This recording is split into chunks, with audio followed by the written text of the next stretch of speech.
আমি সজীব ওয়াজেদ জয় বলছি। আপনারা জানেন, আপনারা নিজের চোখে দেখতে পেরেছেন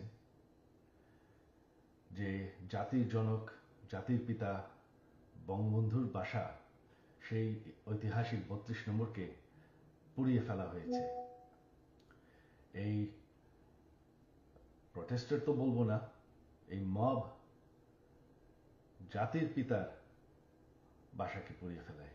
সেই বাসা যেখানে বঙ্গবন্ধুকে হত্যা করা হয়, বঙ্গবন্ধুর আমার পুরা পরিবারকে হত্যা করা হয়, যেই বাসা ৭৫-এর খুনিরাও ধ্বংস করার সাহস পায়নি, যেই বাসা এখন এতদিন ওনার মিউজিয়াম ছিল, সেই বাসাকে তারা পুড়িয়ে ফেলেছে।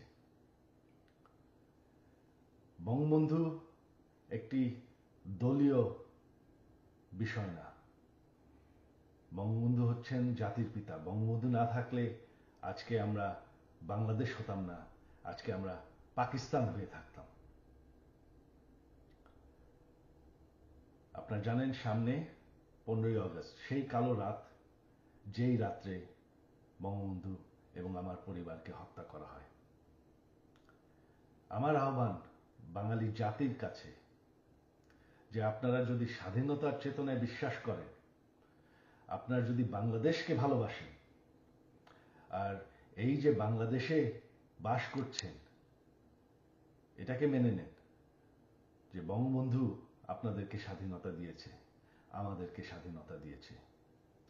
এই 15ই আগস্ট আমার আহ্বান আপনাদের প্রতি, শান্তিপূর্ণভাবে ৩২ নম্বরে গিয়ে ফুল দিয়ে আসবেন, দোয়া করবেন বঙ্গবন্ধুর জন্য, স্বাধীনতার চেতনার জন্য এবং আমার পরিবারের জন্য।